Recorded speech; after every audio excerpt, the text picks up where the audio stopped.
Bueno, José Luis, gracias por haber venido. Tuviste la oportunidad, es bueno para nosotros. Como ya viste, estamos en un proyecto interesante, retador, que es sobre la crisis de Centroamérica, y en ese sentido queremos hacer cosas nuevas, lecturas nuevas, narrativas nuevas, e interpelar también a las narrativas que existen sobre Centroamérica. En ese sentido, me gustaría que me comentes así de manera franca qué has visto, qué opinas del evento y de las intervenciones.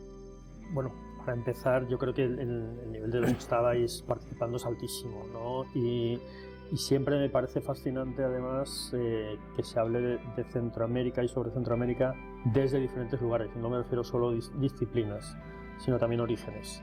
Es decir, el hecho de que haya academia de diferentes lugares, no solo centroamericana, pero desde luego centroamericana, ¿no? Me parece clave, ¿no? Siempre, cuando uno vive en la región, siempre tiene la sensación de que hay como una burbuja que hace que la conversación sobre Centroamérica fuera suceda sin los centroamericanos, por lo menos esa sensación da, y que la conversación centroamericana sea muy insular también. Y en ese sentido me parece que el contraste entre miradas que se percibe desde el principio, ¿no? en las conversaciones es interesante, te deja con ganas de mucho más, desde luego. Luego hay otra cosa, y es también generacionalmente veo que hay gente con diferentes no solo trayectorias, sino etapas de vida en la región y de experiencia de investigación en la región, lo cual, corrígeme, supone también diferentes énfasis. Es decir, lo que quien empezó a hacer investigación en los 80s, 90s creía que era el centro de la problemática y lo que había que responderse y lo que había que buscar no es lo mismo. O sea, las preguntas han cambiado y eso me parece que también se percibe claramente, ¿no? en las conversaciones que yo he podido escuchar hoy. Qué bueno que toques el tema, porque efectivamente uno de los grandes problemas que dejó la hegemonía brutal del neoliberalismo en Centroamérica y en el mundo, pero en Centroamérica fue brutal, fue la desaparición de ciertos enfoques y de ciertos temas que antes en Centroamérica se estudiaban de manera natural. Por ejemplo, el tema del poder.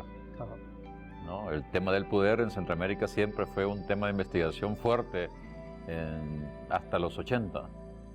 Después, a partir del neoliberalismo, comenzó a desaparecer ese tema, o el enfoque histórico comparativo, ¿no? Otros temas. Y nosotros justamente lo que hemos querido decir, no, queremos hacer una nueva relectura de Centroamérica, pero de una visión interdisciplinaria, pero también rescatando el enfoque de economía política.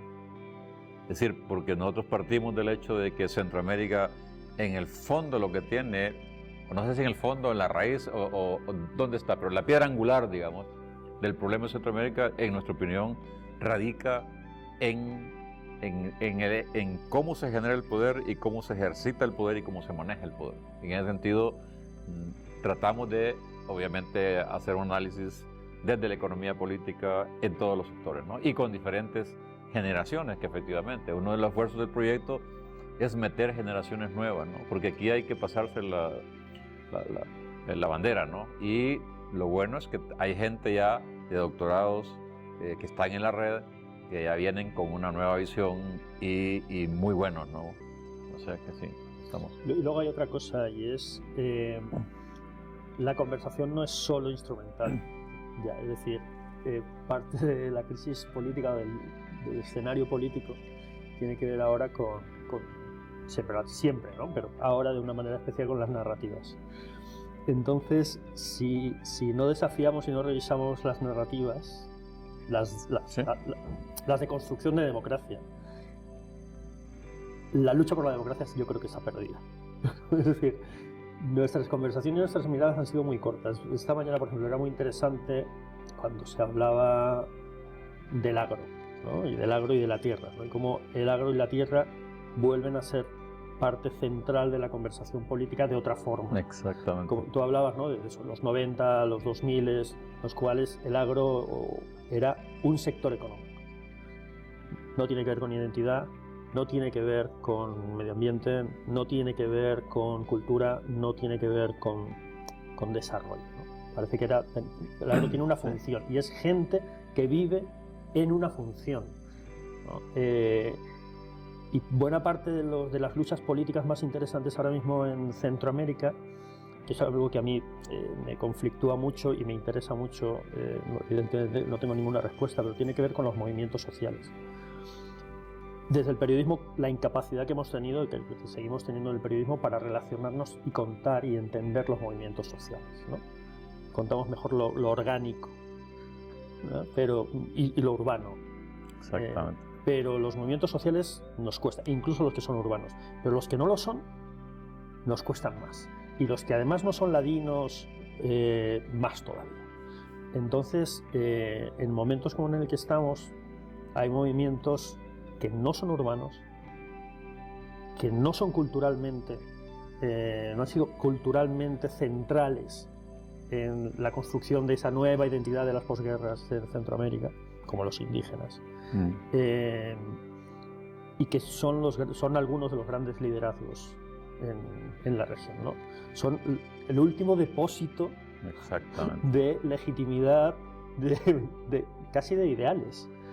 Exactamente. Y yo creo que eso también, ¿no?, nos obliga a replantearnos desde donde hablábamos antes, fuera de cámara, de la incorporación de historiadores y historiadoras a círculos como estos, ¿no? Necesitamos ir a la raíz, ¿no?, y revisar la región también desde la historia, ¿no? Y es interesante lo que planteas, porque uno de los temas que han sido poco tratados y que ya salió en los dos paneles es el tema de la transnacionalidad de Centroamérica. Si bien es cierto, históricamente hay sectores marginados y existen igual en todos los países, creo que la dimensión de la diáspora, de las migraciones, ha traído una parte muy buena. También ha traído partes complicadas, pero la buena es que sin que nadie se lo proponga, sin estrategias gubernamentales, le ha comenzado a dar voz a sectores que no estaban, y también les ha comenzado a dar poder económico. Y político. Exactamente, y político, y en ese sentido, claro, el reto está cómo esos sectores se incorporan orgánicamente, institucionalmente, pero ya hay un actor que no estaba antes, y para decirlo desde las ciencias sociales o desde la política, fueron invisibilizados, marginados y despreciados por algunos sectores, ¿no?, desde el punto de vista autoritario, oligárquico. Y ahora, como el caso de Guatemala, dan sorpresas, ¿no? Y caricaturizados siempre en la conversación, ¿no? Y eso se aplica a los pueblos indígenas, se aplica a las diásporas. Y se aplica a los movimientos campesinos, que fueron absolutamente fundamentales en los 80, ¿no? Creo que eso es un buen tema. Los conflictos de los 70-80 fueron conflictos, por lo menos las guerras fueron con una base rural fuerte, ¿no? Una base campesina, ¿no?, fuerte, pero bajo la idea, ¿no?, bajo la idea de la masa, ¿no?, que siempre lo que dirige es una vanguardia, ¿no? Es la vanguardia la que dirige. De nuevo al servicio de... Exactamente. Sí. Y yo creo que es uno de los rasgos autoritarios. Justamente uno de los temas ahora que hay que entender primero para después ver cómo se soluciona es en esta sociedad transnacionalizada. Nosotros tenemos un proyecto de investigación dentro de la red que se llama justamente Migraciones y Transnacionalidad, que partimos de una hipótesis muy arriesgada, pero creo que es absolutamente válida. Decimos, actualmente, debido a los cambios profundos que ha tenido esta región, las sociedades y las economías centroamericanas son transnacionales. Y por eso no entendemos simplemente el tema de los migrantes, no. O sea, su estructura política, la actuación, la forma de pensar, la forma de actuar, hay una dimensión transnacional que no hemos entendido. Y mucho de lo que está pasando en temas de la regresión autoritaria y de los autoritarismos tiene que ver justamente con esta dimensión transnacional. Es que sin llevarlo a traducirlo a una frase, lo cierto es que nuestras democracias están en crisis en buena medida porque quienes se supone que hablamos, defendemos, representábamos, actuábamos esas democracias, la mayoría, yo creo que hay una gradación compleja en lo que voy a decir, ¿no? Pero no conocemos, no comprendemos, no conocemos los países, no vivimos los países que decimos vivir. Eso para empezar, ¿no? Pero es que además incluso, otro ejemplo es cuando hablas de la transnacionalidad, parece que hablemos de Centroamérica hacia afuera, pero es que en Centroamérica, conectándolo con lo que decíamos antes, hay pueblos transnacionales totalmente ignorados, fuera de la conversación, con una riqueza extraordinaria, el pueblo Miskito, el pueblo Garifuna, pueblos mayas que son transnacionales con México. Y eso siempre ha sido totalmente marginal. Nunca se ha entendido como algo identitario, como algo que nos define, como Centroamérica. Es algo que sucede, pero nunca ha sido central en la conversación, ¿no? Y todo esto me parece que son síntomas de las enormes carencias de nuestra conversación sobre Centroamérica, ¿no? ¿Cómo proyectas y cómo hablas de una Centroamérica cuando la has caricaturizado tú mismo? Claro, y pasando acá a los actores autoritarios, a los liderazgos autoritarios ahora, cosas que nos están ganando. La idea es un poco, la tiro así, un poco a lo bestia, a lo mejor para provocar, pero nos están ganando en el juego de caricaturizar. Su caricatura de democracia de los países es más efectiva. Pero es que es verdad. O sea, el relato anterior también, o sea, no era completo, también era sesgado. No, hablando solo del relato, ya no hablemos, lo que decías tú también, ¿no?, de las carencias de la democracia. Pero es que incluso el relato, por eso no tiene sentido, tú lo decías también antes en uno de los paneles, no tiene sentido defender la democracia como algo que hay que preservar. El desafío es conseguir construir la democracia, el relato de la democracia o el proyecto democrático como futuro. Pero para eso primero te lo tienes que imaginar. Y primero te tienes que construir relato para imaginarte, para transmitirlo. Y tienes que creértelo. Exacto. Pero si la idea de democracia es defender las instituciones porque sí, en realidad estamos dando la razón a esos relatos sesgados, falaces, que están sirviendo a un fin totalmente autoritario, pero que se engarzan con algo que es real. La democracia no era plena y en ese sentido no era real.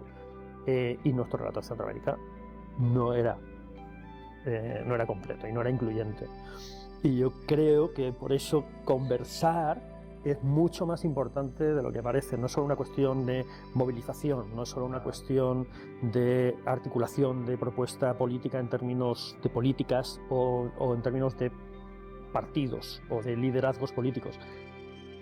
Es que falta una base, ¿no? Y ahí hay dos temas que se me ocurren de lo que estás diciendo. Uno, también lo hemos tratado en el evento, es el tema quién construir los relatos, ¿no? Es decir, cuando uno defiende no es casualidad lo que yo he mencionado, ¿no? Es decir, para muchos la crisis, lo que está pasando en Centroamérica fue sorpresa.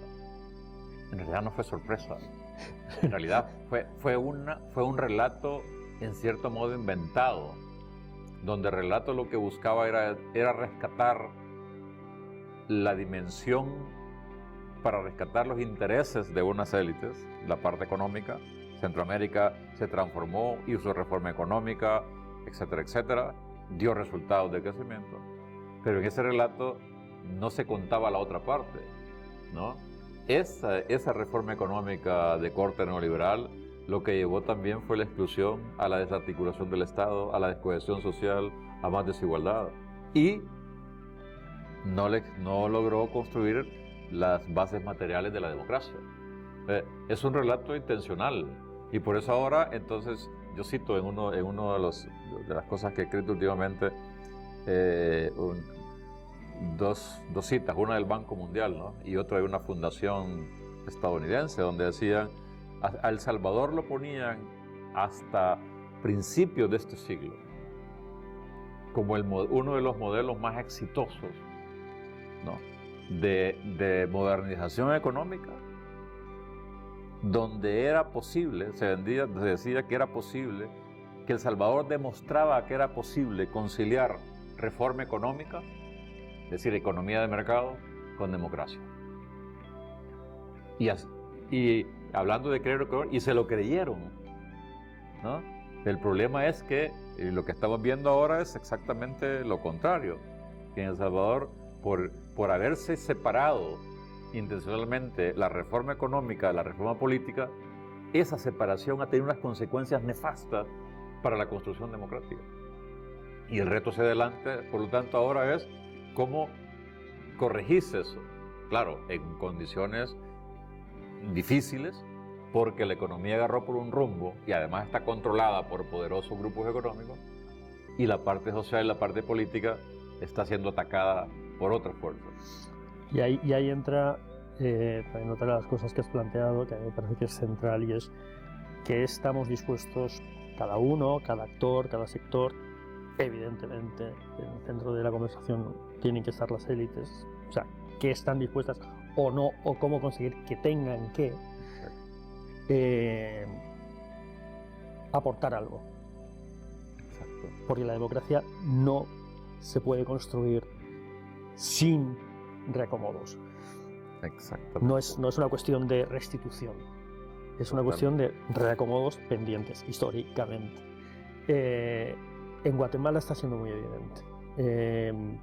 Tienes un sector privado más heterogéneo de lo que parece, más dividido de lo que reconocen, lo cual es una buena noticia, no porque estén divididos o no, sino porque hay pluralismo, porque además hay posibilidades de diálogo y posibilidades de negociación. Claro, y porque es que seguimos defendiendo democracia como si tuviera que ser estanca, no. La democracia es inestable, la democracia es diversa, eso es muy difícil. Pero es una buena noticia, ¿no?, que eso esté sucediendo así. Ahora, en general hay un conflicto que es común con todas las posiciones que detectas en Guatemala, o con casi todas. Y lo que es común es cómo conseguir, o sea, están pensando en cómo conseguir que haya una mejor democracia, pero sin perder nada, sin ceder nada, sin ceder poder, sin ceder, evidentemente, beneficio económico, sin ceder espacio en la mesa de conversación. Están desconcertados por el papel de nuevo de los movimientos indígenas, ¿no? Y todavía están en la etapa de sorpresa. Pero lo cierto es que parece que todos queremos, los que estamos en algún grado de privilegio, todos queremos una democracia gratis. Y no puede ser. Una democracia sin cambiar el status quo. Muchos quieren decir, además, y ahí es donde la fase de Alberto, algunos que me han dicho, a las élites apoyan la democracia cuando les conviene, cuando siempre ganan. Claro. Es decir, y ha demostrado que efectivamente en algunas fases les conviene y ganan. Pero cuando la democracia se convierte en un instrumento para cuestionar el status quo o el poder, entonces ahí comienzan los reclamos y las desafecciones. Pero es que además, incluso quienes podemos considerar que no somos la élite, tenemos y hemos tenido, creo, durante mucho tiempo una profunda desconexión, si no con las intenciones, sí con la urgencia, con los tiempos de la mayoría. Es decir, incluso quienes exigíamos, cuestionábamos desde uno u otro espacio, creo que algo nos tiene que hacer entender que lo hacíamos con una paciencia que es un privilegio, ¿no? Y tiene que ver y por eso también estamos ahora tan desconectados con esta sensación de urgencia con la que la sociedad o ciertos grupos de la sociedad apuestan por liderazgos autoritarios y mediatistas.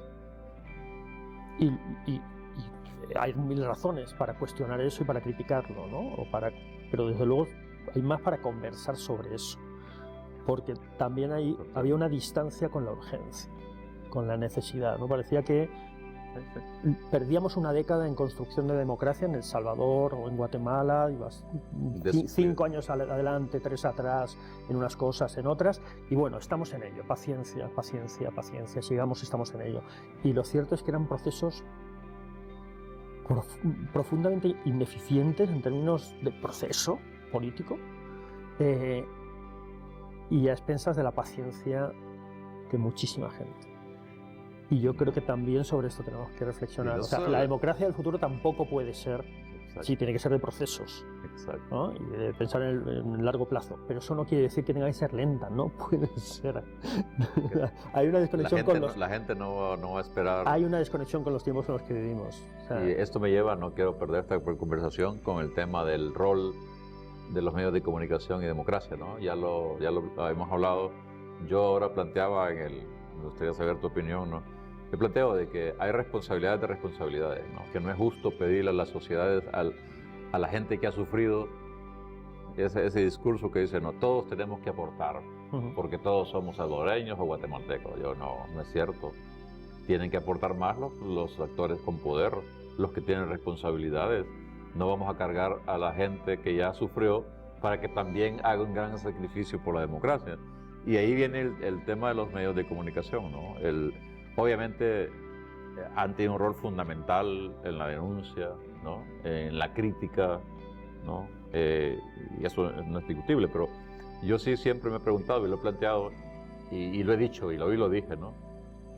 Que también los medios de comunicación, el papel no es solo denunciar y criticar, sino que también tomar una posición firme con respecto a la promoción y a la defensa de la democracia, en términos, y eso se puede hacer de distintas maneras, porque los medios de comunicación, así como pues sin quererlo o sin que sea parte de su agenda, pueden favorecer o promover actitudes antidemocráticas o lo que ahora está de moda, todas estas corrientes antipolíticas. Y yo creo que en Centroamérica ha pasado esto, ¿no? Sí, es que en periodismo se suele decir que no hay espacio para el cinismo, aunque está muy presente, pero parece que es como una reflexión abstracta, ¿no? De lo correcto o lo incorrecto, ¿no? Del bueno o el mal periodismo, pero tiene un efecto. O sea, si trasladas si trabajas desde el cinismo, lo que generas y transmites es frustración, o la alimentas en cualquier caso, ¿no? Yo estoy de acuerdo contigo. Yo a veces también digo estas simplificaciones que nos permitimos los periodistas, un poco como provocación, es que, bueno, si la democracia la construimos entre todos, cuando fracasa quiere decir que todos hemos fracasado, ¿no? No puede ser que fracasa una democracia, pero el periodismo de ese país era maravilloso. No puede ser. O sea, el periodismo no puede ser inmaculado si se nos ha caído la democracia. Algo no ha pasado. No digo que seamos los más responsables o no, pero algo ha pasado, ¿no? O sea, algo no vimos, ¿no? O algo no supimos ver a tiempo. Y contar a tiempo o generar a tiempo términos de conversación, y evidentemente hay otros actores que igualmente fracasaron o fracasamos. Yo creo que a veces hacemos periodismo en la abstracción, ¿no? Que creemos que hacer periodismo para la democracia es hacer el periodismo que se hace en una democracia ideal. Es decir, la función del periodismo en una democracia funcional, al menos en teoría, es vigilar, compartir, divulgar, tal. Tienes como una serie de funciones, ¿no? Y hay una que especialmente, cuando se supone que estás en una democracia vigorosa, es muy visible, que es la de fiscalización. Yo creo que la fiscalización es importantísima, claro. Es clave. O sea, el periodismo independiente debe ser fiscalizador. Punto. Punto y aparte. Siguiente párrafo. No solo. O sea, una sociedad necesita muchos periodismos, no uno solo. Y creo que tenemos que ser conscientes de en qué contexto hacemos periodismo, ¿no? Tú utilizaste una palabra esta mañana cuando hablabas de esto, hablabas de un periodismo que piensa estratégicamente en la construcción de democracia. Y eso, éticamente, para el periodismo es complejo, pero yo creo que tener esa conversación es necesario. Y es necesario porque en espacios, en sociedades con tantas piezas disfuncionales, la conversación en la sociedad no sucede de manera natural. No hay espacios comunes. Fíjate, lo relaciono con otra cosa que también comentabas. Cuando hablabais en vuestro panel sobre cómo las nuevas generaciones de las élites en ocasiones terminan siendo más radicales, más conservadores, más reaccionarias que las generaciones anteriores. Puede haber múltiples factores, pero aporto una de la que he sido testigo. Las élites anteriores, progresistas, más o menos progresistas, coexistían en los mismos colegios, las mismas esferas sociales, etc. La sociedad actual, que es más atomizada en general, ha permitido que las nuevas generaciones no se conozcan entre ellos. Es decir, yo he visto en Guatemala, en El Salvador, a líderes presentes, líderes jóvenes, líderes en sus 40, en sus 30 y algo, en sus 40, en diferentes sectores sociales, en la academia, en el periodismo, en el sector privado, en la política, que solo se conocen a través de sus padres. y que identifican a la gente, a personas, a otras personas y a otros actores y les atribuyen los valores de sus padres. Pero en realidad nunca han coincidido en un espacio, nunca han tenido conversaciones reales, no se conocen. Países de un tamaño pequeñísimo como los nuestros, en los que los actores de liderazgo no se conocen entre ellos. Y eso sí que es tremendo. O sea, por eso cuando hablo del papel del periodismo, y cierro con eso un poco el círculo, no se trata solo de generar una conversación con el poder o con la sociedad, como si la miráramos desde arriba, o con ciertos... O sea, ¿cómo consigues que la sociedad dialogue en el espacio periodístico? No solo, pero sabiendo y aceptando que no dialogamos en otros espacios. Y a mí me parece que eso es un desafío y una oportunidad.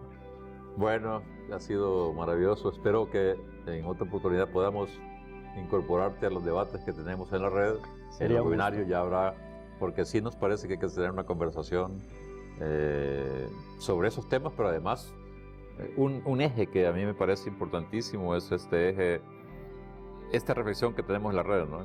En este momento es importante la discusión sustantiva, sin amarres, ¿no? Con toda libertad, porque no se trata de estar de acuerdo o no, pero si tenemos el objetivo común de ver cómo se rescata una región que ha pasado tanto, creo que tenemos la obligación de discutir los temas que son sustantivos, que es una de mis frustraciones y la de mucha gente en la red, ¿no? En Centroamérica los temas sustantivos generalmente no nos gusta abordarlos, pero tampoco el periodismo. Es decir, yo he hecho mucho en falta, por ejemplo, en algunos periódicos y en algunas redes, digo, la falta de especialización y de abordaje de temas socioeconómicos, más estructurales, más integrales, históricos, ¿no? Porque eso, lo hemos discutido fuera de cámara, lo que te da es una visión muy, muy corta, pero además muy sectorializada y parcial de la realidad. ¿No? Yo aquí creo que es buena manera, por lo menos a mí, de cerrar con lo que decía de Curía cuando nos daba clases, decía, ¿qué es la síntesis? Decía, para ponerlo simple, decía, la síntesis es agarrar una cosa que aparentemente está desconectada de la otra, juntarlas y surge una interpretación, una cosa nueva. Pues eso yo creo que tenemos que hacer en Centroamérica ahora. La Centroamérica que nos enseñaron en las escuelas, la Centroamérica que los actores tenían en la cabeza cuando lucharon en la guerra o en los conflictos, esa Centroamérica básicamente no existe. En los últimos 40 años Centroamérica dio una transformación brutal. Y por tanto el reto es primero entenderla, pero en todas sus dimensiones, y dejando de cometer uno de los errores principales, creo yo, que hemos cometido todos, de hacer una discusión solamente entre los sectores más favorables, dejando a los desfavorecidos afuera, ¿no? Y ese sesgo, porque ahora en este mundo y en esta realidad, querrámoslo o no, el futuro de Centroamérica y la democracia pasa por la incorporación social y política de todos estos sectores que se han históricamente marginados. Así que gracias y estamos. Seguimos conversando. Seguimos conversando.